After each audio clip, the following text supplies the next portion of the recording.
செயலால் வரக்கூடிய வார்த்தை என்று சொன்னேன். ஆமா. அப்ப செய்தால்தான் அந்த உருவத்தை சொல்ல முடியும். ஆனால் இந்த உருவத்தை பார்த்து புண்ணியமே குருவாகிய முனியும் என்று என்னுடைய உருவத்தை புண்ணிய உருவம் என்று சொன்னீர்களே, அதை கண்டு அடியன் ரொம்ப ரொம்ப அழகு. இந்த மாதிரி உலகத்திலே ஒரு பெண்ணும் என்னை சொன்னது. சுவாமி, இந்த உலகத்திலேயே ஆசை இல்லாத ஒரு மனிதன் தான் நீங்க. எந்த பொருள் மீது ஆசை கிடையாது. தெய்வ பக்தி அதிகமா உள்ளவர், நாட்டுக்காகவே நல்லது செய்யறதுக்காகவே வளர்றவர். நீங்க எல்லாரும் அம்மாவுக்கு பிறப்பாங்க, நீங்க அப்பாவுடைய தொழிலிருந்து பிறந்தவர். அப்ப எல்லாருக்கும் நல்லது செய்யறதுக்காக ஒரு நாளைக்கு ஒரு இடத்தில் தங்காமல் நலத்துக்காகவே நாடிக்கொண்டிருக்கும் உங்களை பார்த்து வேறு வார்த்தை சொல்லலாம். ஆசை இல்லாத மனிதன் அற மனிதன். மனிதர்களை சொல்லலாம். நீங்கள் முனிவராயிட்டு, ஆனால் முனிவனுக்கு ஆசை உண்டு. அது ஒரு நேரத்தில் இருக்கலாம். ஏன்னா மனம் நாடுவது நல்ல உறவு, மக்களால் கிடைக்கும் நல்ல உறவு, இரவில் தெரிவது முழு நிலவு. இங்கு உன்னோடுதான் என்னுடைய உறவு. என்ன உறவு? நல்ல உறவாக இருக்க வேண்டும் என்கிற நம்பிக்கையோடு இருக்கிறேன் சுவாமி. எப்பொழுதுமே ஒருவரை தேடி ஒருவர் வருகிறார்கள் என்றால் அவர்கள் நல்ல உறவாக இருந்தால் மட்டுமே தான் அவர்கள் வீட்டுக்கு வருவாங்க. நீங்க குணத்துக்கு வந்திருக்கீங்க. நான் வந்து விட்டாலே நல்ல உறவு தான் பார்க்கலாம். ஏனென்றால் ஒரு வாழையாகப்பட்டது தன்னை ஈன்று அழிந்து பிறகு ஒன்றை உண்டு பண்ணும். அதனாலதான் வாழையடி வாழையாக சொல்றாங்க. ஏன்னா வாழையாகப்பட்டது மேலே காயாக தொங்கி தன்னுடைய வாயிலை முடித்துக் கொள்ளும். ஆனால் கீழே வந்த உற்பத்தி பண்ணும். ஆமா, அப்ப எல்லாமே கீழே உற்பத்தி. உலகத்துடைய இயல்பு அதுதானே. ஆமா, இல்லைன்னா அது போல மரம் பெரிய மரமா இருக்கும், ஆனா வேறு மண்ணுக்குள்ளதான் இருக்கும், வெளியில தெரியாது. அந்த வாழை எப்படி தன்னை அழித்துக் கொள்கிறதோ, ஒன்றை உற்பத்தி உண்டு பண்ணுகிறதோ, நான் இறப்பதற்கு முன்பதே உற்பத்தி ஆகிறது. அது போல உங்களோடு நல்ல உறவாடி உங்களை எப்படியாவது நல்ல இடத்துல சேர்க்கலாம் என்று உங்களை பார்க்க வந்திருக்கிறேன். அதுக்காக உங்களுக்கு ஒரு நல்ல ஒரு உலகத்தில். ஆனால் நீங்கள் பாடியதுக்கு பிறகு நான் பாடுவதற்கு கொஞ்சம் அஞ்சுகிறேன். ஏன் சுவாமி இப்படி சொல்கிறீர்கள்? இதுக்கு எதிர்வரை பாட்டு எழுதவில்லை பெரிய மனிதன். அது நினைத்து யோசிக்கிறேன். இருந்தாலும் அவர்கள் விருப்பதற்காக ஒரு பாடலை பாடுகிறேன். உன்னை பார்த்த கண்ணு வேறு பெண்ணை பார்க்குமா, எண்ணம் கலந்த பின்னே அதை சொன்னாலும் கேட்குமா. உன்னை பார்த்த எண்ணம் கலந்த பின்னே அதை சொன்னாலும் கேட்குமா.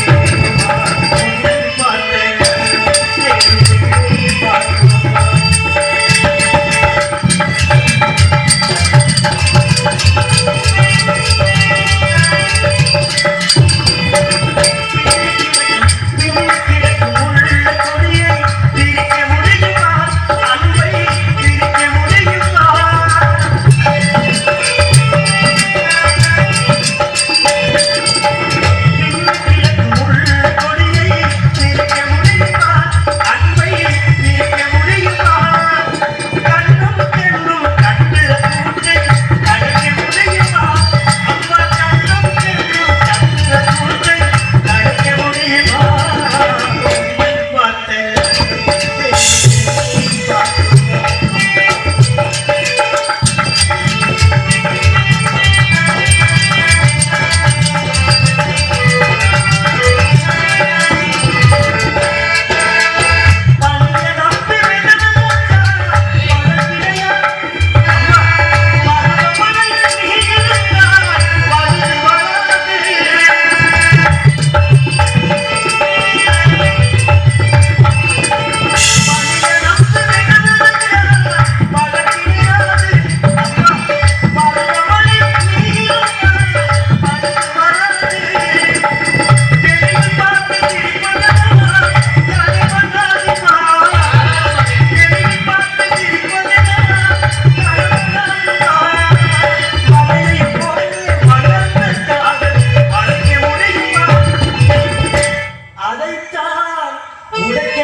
எங்க அப்பாவுக்கு அடுத்து நீங்க தான் என்ன சொல்லியிருக்கீங்க.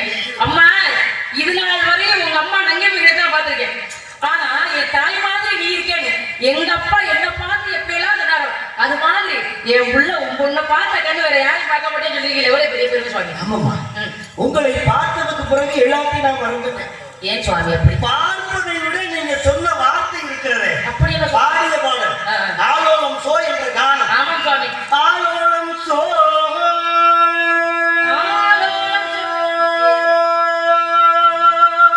ஏதோ காட்டுக்குள்ள கத்திக்கிட்டு நான் நாராயணா, இது கட்டளா பின்ன இது எவ்வளவு என்னுடைய ஆலோசையா இல்லை நீங்கள் சொன்ன சத்தமா இந்த நானே அறிய முடியவில்லை. நாங்க சும்மா பறவையில ஆளுங்க கத்திக்கிட்டு இருக்கிறோம்.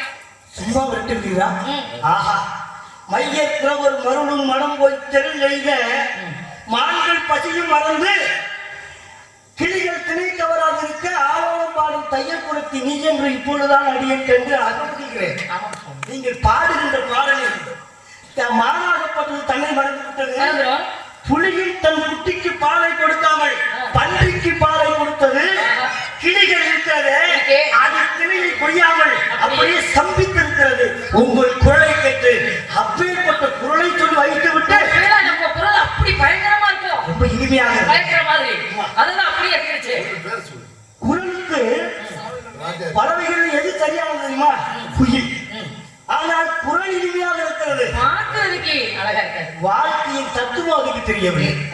விருது பார்த்து கொண்டிருக்கும் அருமை தம்பி பிரகாஷ் அவர்களை பாராட்டி அருமையினார் சரவணன் அவர்கள் அன்பளிப்பு தெரிவித்துள்ளார். அன்பண்ணா அவர்கள் நன்றி நடிகள் வணக்கம். அன்பளிப்பு துறைப்படுத்திய அன்பண்ணா நன்றி. அப்ப பக்குவம் தெரியவில்லை. ஏன்னா அழகாக கூவக்கூடிய அந்த குயிலுக்கு தன் ஒரு கூடு கட்டி முட்டையிட்டு குஞ்சு பொறுப்பதே கிடையாது. அதனாலதான் தெரியாதனால காக்கையின் கூட்டுல போய் அது முட்டையிடு இட்டு அது வளர்ந்ததுக்கு பிறகு அதனுடைய சத்தத்தை கேட்டு இந்த குஞ்சுகள் எல்லாம் போய் சேர்ந்து. இதே ஒரு கொடுமை பண்ணு, காக்கை நோக்கரையும் கொக்கு தொப்பரையும் இருக்காரு. அப்பேற்பட்ட காக்கையே அது முட்டையிலிருந்து வெடிச்சு வந்து தன் குஞ்சா அடுத்தவருடைய குஞ்சா தெரிஞ்சதுக்கு அப்புறம் தான் கொத்தி வைக்கிறது. அது வரைக்கும் அது அழகாக்கி கொத்து கொடுக்குறேன். ஆமா, அந்த பருவம் அடைந்த உடனே அது தாயுடைய சத்தத்தை கேட்டு குயிலின் குரலை கேட்டு அதனுடைய பிள்ளைகள் எல்லாம் போய் சேர்ந்து விடுமா. அப்ப எவ்வளவுதான் அந்த குயிலுக்கு குரல் இனிமையாக இருந்தாலும் வாழ்க்கையின் தத்துவம் தெரியல. அது போல உங்கள் குரல் இனிமையாக இருந்தாலும் வாழ்க்கையின் தத்துவம் தெரியாமல் இங்கு வாழ்கிறீர்களா? என்ன சொல்றீங்க? வாழ்க்கை தத்துவம் இல்லைங்கிறீங்க. ஆமா, ஏதாவது சொல்றீங்க? பெண்களுக்கு பேதை பெருமை மந்தை மடந்தை அறிவை தெளிவை எழுமுறை பருவத்தில் தாங்கள் அடைந்த பருவம் மங்கை பருவம் சுவாமி. ஆனா அடைவதற்கு முன்பு உங்களை பற்றி கேட்கலாம் என்று ஆசைப்படுகிறேன். கேளுங்களே. ஏன்னா உங்க அண்ணன் கொண்டு விட்டார். என்ன சொன்னார்? பெயரை. ஆனால் உங்கள் நாளால் கேட்டு தெரிந்து கொள்ள வேண்டும் என்று ஆசைப்படுகிறேன். பெரியவர் கேட்க வேண்டும், சிறியவர் சொல்ல வேண்டும். கேளுங்களே. சிவபெருமானுக்கு எல்லாமே தெரியும், பிரபத்தின் பொருள் தெரியும். ஆனா பிள்ளை சொல்ல வேண்டும், தன் செவியால் கேட்க வேண்டும் என்ற எண்ணம் எப்படி சிவனுக்கு வந்ததோ. இந்த உலகத்திலேயே குழலிருந்து யாழிருந்து என்போர் தன்னுக்கள் மனதை சொல் கேட்கிறவர்கள் இருக்காங்க. அப்ப எவ்வளவோ இசைகள் இருந்தாலும் கூட குழந்தை அழுகும் போதோ சிரிக்கும் போதோ அந்த குரலை கேட்கும்போது எவ்வளவு இனிமையா இருக்கு. அதை விட வேணும். அது போல வண்டூரிலே கண்டு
பெருமை எனக்கு. ஆமா சுவாமி, தலைவர்களே வேட்பாடிதான். கரும்பு திங்க கூலி கொடுத்த நாடு உங்க நாடு.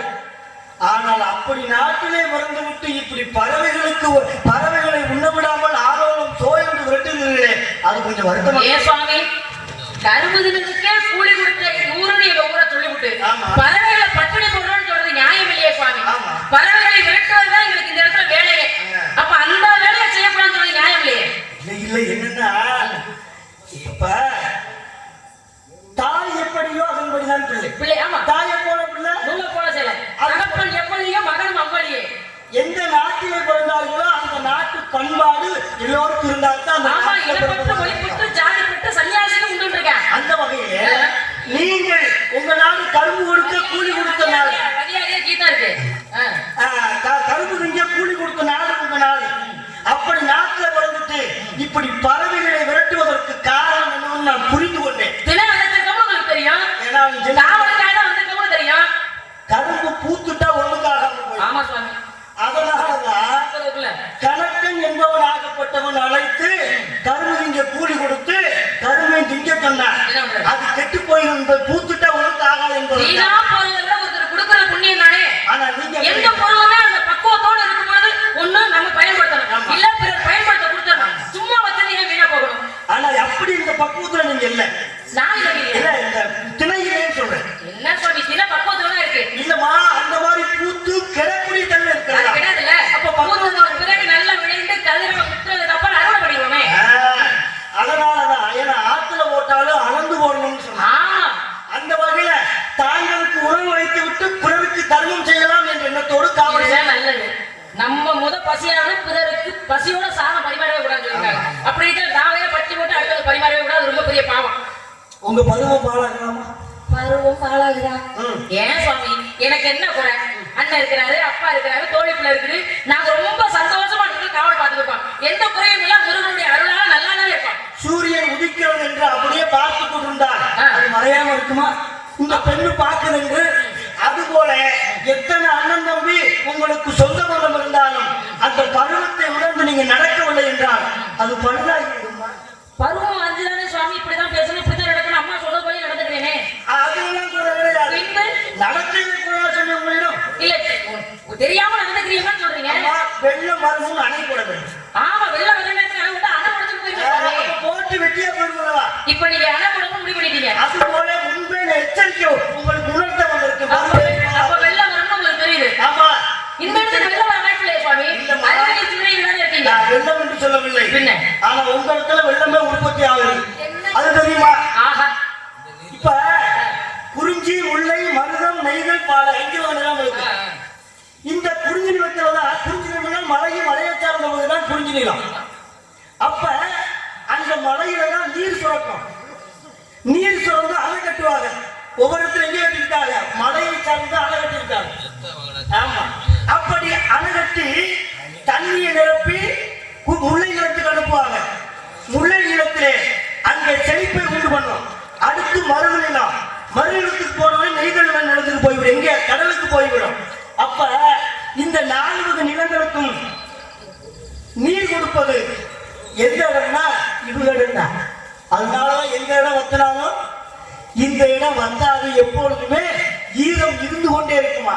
அப்ப நீர் உற்பத்தி ஆகாது என்று சொன்னால் உங்க இடத்துல நீரே உற்பத்தி ஆகுது. அப்படி இருக்க ஆகாது என்று சொன்னால் எப்படி ஏற்றுக்கொள்ள முடியும்? அம்மா, உங்க இடத்துல எப்போதும் நீர் வத்தாதுமா? ஆமா சுவாமி, இருந்து கொண்டே என்ன காரணம்? அதான் சூரியனுடைய வெப்பத்தன்மை நேரடியாக நாங்கள் இருக்கக்கூடிய பூமியில் விழாது. அப்ப சூரியனுடைய பார்வை நேராக விழாது இருக்கும் பொழுது எப்படி இந்த இடத்துல தண்ணி இல்லாம இருக்கும்? அம்மா, 2 பக்கம் மேடு நடுமயம் பண்ணலாம். ஆமா சுவாமி, அதுலதான் அறிவு ஓடுது. 2 பக்கம் மேடுல தான் தண்ணீர் சுரக்கும். ஆமா, அப்ப சுரந்து அந்த எங்கு பள்ளம் இருக்கும் அந்த ஓடையில தான் தண்ணி வரும். ஆமா, அதுக்கு பேர் தான் கொடைன்னு பேரு. 2 பக்கம் மேல நடுமை மண்ணா அதுக்கு பேர் கொடைன்னு பேரு. அதனால குடகுமலை இல்ல குடகுமலை அது பேரு, குடைன்னு சொல்லுவாங்க நம்ம ஏரியாவுல. இப்ப கருந்தமலை எண்ணி 1000 கூட என்னாத 1000 சொல்லுவார்களே, அதுக்கு அர்த்தம் என்னன்னா அந்த எத்தனை இடத்துல தண்ணி வருகிறதோ அதுக்கு பேரு குடைன்னு பேரு. தண்ணி வர வர அரிச்சிடும், அப்ப பள்ளம் ஆயிரும், அதுக்குதான் குடைன்னு பேரு. அப்படி இந்த உலகத்துக்கே செழிப்பை உண்டு பண்ணக்கூடிய நிலம் எதுனா இந்த இடத்துல நாங்க இருக்கிறோம். ஆமா. அப்ப எவ்வளவு பெரிய புண்ணியம் பண்ணிருக்கோம் நினைச்சு பாருங்க நாங்க. புரியுதா? அதனால இந்த புண்ணியமெல்லாம் தான் பரிசு. சரியான வழியில் நடந்து கொண்டு சேர வேண்டும்.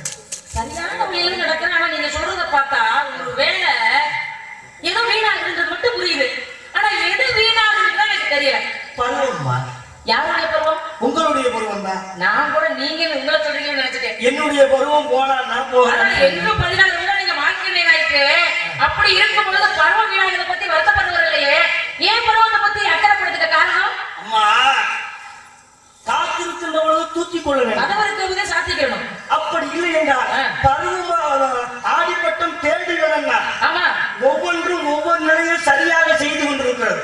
ஆடிப்பட்டத்துல தேடி விதைச்சிடணும். விதைச்சிடலாம். ஆமா, ஆடிப்பட்டத்துல காத்தடிக்கும். தை மாத்தையில அறுவடை வந்துடும். இப்படி அதே போல பனி விழுவக்கூடிய காலம் என்ன மாசம்? இதுதான் மார்கழி மாதம். அப்ப அதற்கு வேலை இயற்கை அதை சரியாக செய்து கொண்டிருக்கும். அதுபோல அந்த பருவத்தை உணர்ந்து அது வேலை எப்படி சரியாக இயற்கை செய்கிறதோ அதே போல மனிதர்கள் உணர்ந்து உங்க பருவத்தை சரியா செய்யணும். நீங்க சொல்றதா சரியா சொன்னீங்க. இப்ப நீங்க சொல்றீங்க நெல்லு விதைக்கிறது, அறுவடை பண்றது, தூத்துறது இப்ப இருக்கா? இருக்கு.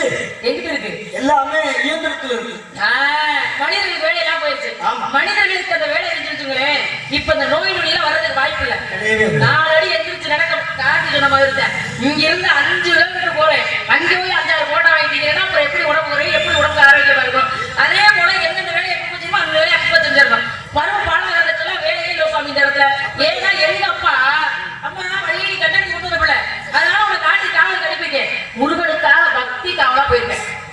70 நாள் இருக்காங்க. நாங்க 70 நாளுமே காவல் பார்க்கறாங்க எண்ணத்தோட வந்திருக்கிறோம். முருகனுக்காக பக்தியா வந்த இடத்துல நீங்க இந்த இடத்தை தேடி வந்திருக்கீங்க. அது பெரிய சந்தோஷமா இருந்தாலும் கூட இந்த இடத்துல இடையூறு இல்லாம நல்லதை சொல்லிட்டு ஒரு பெரிய மனுஷனா நல்ல கருத்துக்களையோ இல்ல நல்ல சிந்தனைகளையோ இல்ல புராணங்களையோ இப்படி சொல்லிட்டு சின்ன கோயிலுக்கு போனீங்கன்னா நல்லா இருக்கும். ஆனா எப்போது ஏதாவது ஒரு கலந்து செய்யுமே அதோட கலகம் மட்டும் செய்யாதீங்க.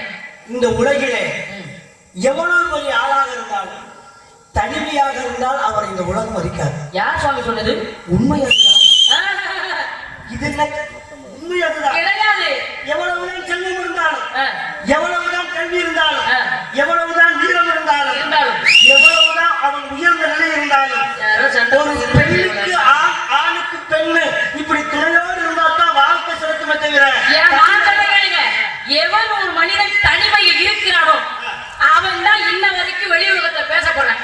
நான் கேட்கிறேன், குடும்பத்தோட பிள்ளையோட எல்லாம் சேர்ந்து வாழ்றவங்க நவகோடி செஞ்சா இருக்காருல்ல, அவர் எதுவுமே வேணும் தூக்கி போட்டு தனிச்சிருந்தாரு. அதனால இன்னைக்கு அவர் பட்டியலிட்டாருன்னு சொல்றோம். 63 நாயன்மார்கள் இருக்காங்க.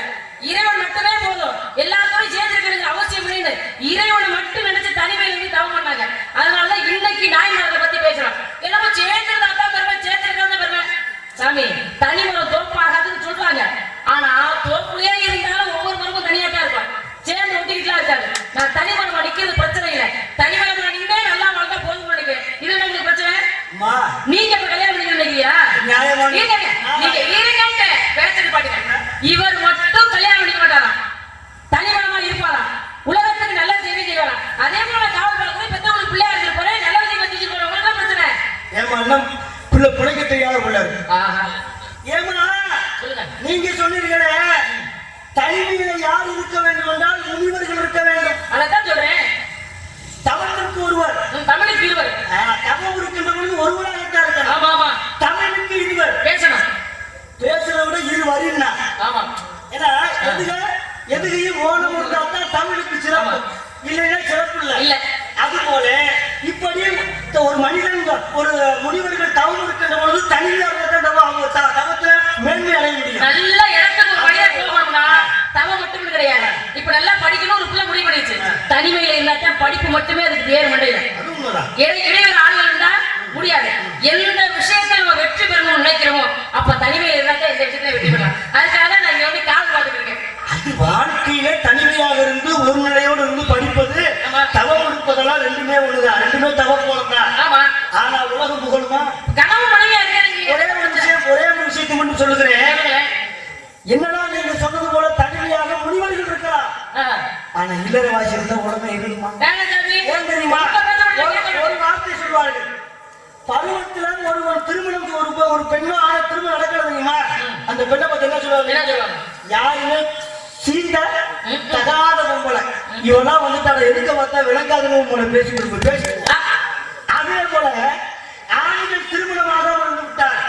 எந்த பொம்பளை இவனை திரும்பியே பார்க்கல ஒரு ஆம்பளையா என்று இந்த உலகம் நிகழும். சாமி அப்படி சொல்ல மாட்டாங்க. ஆத்தாடி இந்த பிள்ளையாப்பா இதுகிட்ட பேச்சு வச்சு கூடாது, அது வாட்டில் அது போகும் அப்படின்னு சொல்ற ஆளுங்க இருக்குல்ல, அது மாதிரி ஒண்ணும் பிரச்சனை இல்லை. நீங்க அதை அக்கறைப்படுங்க. அம்மா அப்படி சொல்லக்கூடாது. இந்த உலகம் உங்களை புகழ வேண்டும் என்றால் ஒரு சில பேர் பார்த்தா இது சரியில்லையா அப்படின்னு சொல்லுவாங்க. ஒரு சில பேர் இது இப்படித்தாயா சொல்லுவாங்க. ஆத்தாடி இது இப்பேற்பட்ட பிள்ளை சொல்லுவாங்க. அது மாதிரி கல்யாணம் பண்ணி எல்லா பொம்பளைகளும் புருஷோட கும்பிடுறாங்களே, காரைக்கிழமை கொஞ்ச நாளே வாழ்ந்துட்டு நம்ம புரிஞ்சவரி புரிஞ்ச விட்டுட்டு இன்னொரு வேலையை முடிவு போட்டாரு. அந்த அம்மா கடவுளே நீ கொடுத்த வாழ்க்கை இதுதான்டா, இனிமே எனக்கு இந்த வாழ்க்கை வேணாம், உன்னைய தேடி நான் வரேன்னு புரிஞ்சவரியார் போனாங்க. ஏன் நான் இது எப்படித்தான் அகலி எப்படித்தான் எல்லா பெண்களுமே புருஷனுக்கு சேவை செஞ்சு வாழ்ந்துட்டு இருந்தாளுங்க. எந்த பொம்பளை புருஷனுக்கு சேவை பண்றாலோ அந்த பொம்பளை கூட நட்டாத்தோட நிக்கிறான். பெண் எப்படி இருக்கும் தெரியுமா? கட்டிய கணவனுக்கு தாசியை போல் இருக்க வேண்டும். ஆமா, யோசனை சொல்வது போல் இருக்க வேண்டும். அதே போல கற்புக்கு அரசியாக இருக்க வேண்டும். ஆமா, இப்படி இல்லறத்தில் கண்ணியாக இருக்க வேண்டும். இல்லறத்தில் நலமாக வாழ வேண்டும். அப்படி இருந்தால்தான் அவள் உயர்ந்த பெண்மணி. சரி, இல்லைன்னா இல்லை. சரி, இப்படிலாம் வாழணுங்களே, ஆமா. இப்படிலாம் வாழணும்னா மாப்பிள்ளை வேணும். ஆமா, அப்படி ஒரு மாப்பிள்ளை வந்தால் சுவாமி நான் திருமணம் செய்து கொள்வேன். அதுக்காக தான் அதுக்காக அந்த பருவத்தை பாழாக்காமல் ஆட்களை வீணாக்காமல் எப்படி அதை சேர்க்க வேண்டும் என்று பார்த்தால் சொல்கிறேன். சொல்லுங்க. பருவகாலத்தை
முருகன் திருமால் மருகன் பெருமை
ஒரு பாட்டாவது மேலோட்டமா பாடிக்கிறாங்கய்யா.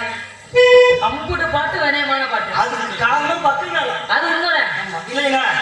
அன்பானவளை பொண்ணை கேளம்மா, உனக்கு யானமால் பிடிச்சிருக்கா? சரி, முருகனுடைய பெருமைகளை பேசிட்டீங்க. அவருடைய பெருமைகள் நிறைய இருக்கு. அவருக்கு இந்த இடத்துல பேச வேண்டிய சம்பந்தம் அவரே குடியிருக்கிறதா நல்லா தெரியும். மாப்பிள்ளை நிலைக்கு மாப்பிள்ளை பேர் எப்ப சொல்லுவீங்க? அண்ணலார் குமரன் மேனி அடிமுதல் முடிவின் காலம் எண்ணிலா ஊழிகாலம் எத்திரம் நோக்கினால் கண்ணில் அடங்காது உன்னில் கருத்தில் அடங்காது மண்ணிலும் மகிமை பெற்ற மாதேவன் மகன் உரைக்கை பாட்ட பெருமையை சொல்ல முடியுமா? ஒரு நாள் போதுமா, வருஷம் போதுமா, இந்த ஆயுள் போதுமா, இல்ல 7 ஜென்மம் தான் போதுமா? சொல்லிக்கிட்டே இருக்காங்க உங்க பெருமையை. பெண்ணே கெடுகின்ற கிடந்தான் அருணகிரிநாதன். என்ன சொல்றீங்க? அந்த அருணகிரிநாதனுக்கு முக்தி கொடுத்தான். பக்தி திருநாளை அத்திக்கிரை சக்தி சரவண முக்திக்கொரு வித்து குருவரை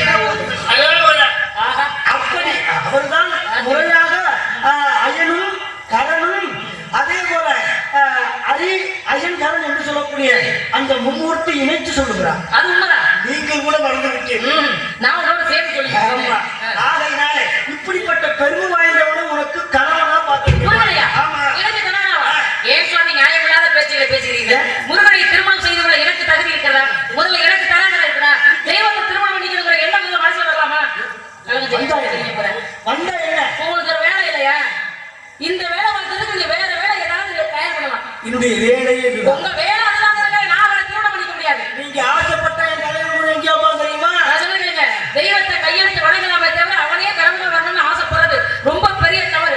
எங்க அப்பா என்னை வளர்த்ததுக்கு கெட்ட பேர் எடுத்துக்கிட்டு நான் விருப்பப்படல. வேணும்னா அவருக்கு வேலை இருந்தா கொண்டு பாருங்க. இந்த உலகிலே பெண்ணுக்கு யார் கணவன் தெரியுமா? கணவன் தான். கட்டிய கணவனை கண்கண்ட தெய்வம் என்று சொன்னார். அது உண்மைதான். அந்த வகையில பெண்ணுக்கு தெய்வமா இருக்கலாம், தெய்வம் பெண்ணுக்கு புருஷனா இருக்கக்கூடாது. அம்மா, கணவனே கணவனாக இருக்கின்ற பொழுது அந்த கடவுள் உனக்கு கணவனாக வந்தா நீ உயர்ந்த பெண். நான் உங்ககிட்ட கேட்டேனா? முருகனை நான் திருமணம் பண்ணிக்கிறேன் உங்ககிட்ட சொன்னேனா? உங்களுக்கு தேவையா? தேவையில்லாத வேலை உங்களுக்கு கேட்டு ஏற்கனவே திருமணம் பண்ணுவாரு இன்னொரு பெண்ணை திருமணம் பண்ணிக்காதா? என்னை பார்த்தா உங்களுக்கு எப்படி தெரியுது? ஒரு முனிவரை பார்த்து ஒரு ஆண்மகனை பார்த்து இவனை கட்டிக் கொள்கிறேன்னு சொன்னால் அவள் பெண்மணியா? வேண்டாம். யார் சொன்னது? அவளைத்தான் 4ஆம் ஜாதி என்று சொல்வார்கள். நான் கேட்கிறேன், என்ன வார்த்தை சொல்றீங்க? நான் கேட்கிறேன், அப்படி ஒரு பெண்ணை ஒரு திருமணம் பண்ணிக்கிறேன்னு சொன்னா அது பெண்மைக்கு அழகிறீங்களே. சத்தியவான ஓவியத்தை பார்த்து சாவித்திரி திருமணம் பண்ணா சத்தியவான தான் திருமணம் பண்ணிக்கிறேன்னு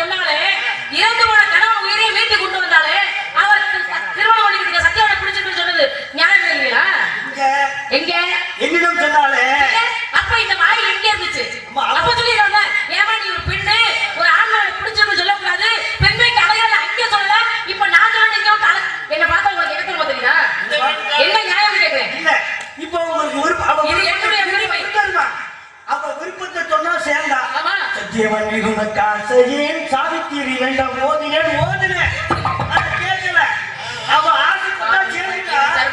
இப்போ உங்களுக்கு ஆசை இருக்காது? ஆசைகள் இருக்கு. அப்புறம் திருமணம் பண்ணிக்கிறது எப்படியும் பள்ளிக்கூடத்தை திறந்து விட்டு அம்மோடு நம்மோடு விளையாட வெளியே வந்து ஆசையெல்லாம் இருக்கு. சரி. அது கேட்டது போல வாழ்றது நல்ல மாப்பிளா வேணும்ல. அவரை திருமணம் பண்ணிக்கிட்டா நீங்கள் அவர் எங்கேயாவது இறந்துருவீங்க. ஏதாவது ஒரு பிரச்சனை உங்களுக்கு எங்க தெரியாது. அம்மா பிரச்சனையே வராது. இன்னொருத்தி கணவன் எனக்கு வேண்டாம். அம்மா அப்படி பிரச்சனை வந்து விட்டா அடுத்த உபதேசம் வழக்கு வந்து விட்டா நான் தான் வருகிறேன். உங்க கலகத்துக்காக இன்னொரு முஸ்லிம்களை கல்யாணம் பண்ணிக்கிறேன். வேண்டாம்ன்றேன். தேவையில்லைங்க. உங்க கலகத்துக்காக நானா கேட்டேன். இந்தவன் காணிலும் அந்த சிவகாமி மகனுடன் இந்தவன் காணில் வந்து இப்படி தனியாளாகி செந்தினை குணம் காத்திந்த சிறுகுடி வாழல் அன்றோ. செந்தினை குணம் காத்திந்த சிறுகுடி வாழல் அன்றோ. எந்த சொல்படி ஏற்று கழுகு மாமலைக்கு வந்தார். சுந்தர மகன் நித்திய சுகந்தனில் இருக்கலாமே. சுந்தர மகளே நித்திய சுகந்தனில் இருக்கலாமே. சொல்லும்